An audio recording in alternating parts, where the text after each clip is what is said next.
কিন্তু ইতিহাস কি বলছে? 94 বনাম 12, এই সংখ্যার আড়ালে লুকিয়ে আছে এক ভয়াবহ সত্যি। গত দুদিন আগে তারেক রহমানের এক প্রশ্নের জবাবে জামায়াত আমির দাবি করলেন তারা নাকি দুর্নীতি ঠেকাতে বিএনপিকে চাপ দিয়েছিল। কিন্তু ডাটা বলছে উল্টো কথা।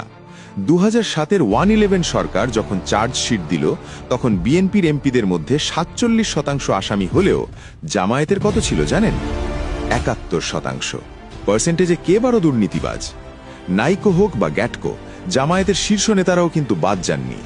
আর যারা নারায়ণগঞ্জের মানুষ, তারা কি ভুলতে পারছেন আদমজি জুট মিলের কথা?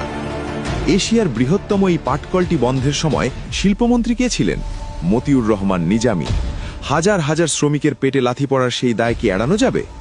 আজকে সততার বুলি আওড়ানো জামায়াত যখন বলে তারা সততার শাসন কায়েম করবে, তখন প্রশ্ন জাগে 71% দাগী আসামি নিয়ে কেমন ছিল সেই শাসন? ইতিহাস কি তবে ধামাচাপা দেওয়া হচ্ছে, নাকি নতুন কোনো বয়ান তৈরি করার চেষ্টা চলছে? ক্ষমতায় যাওয়ার নেশায় আমরা কি তবে প্রকৃত ইতিহাস ভুলে যাচ্ছি?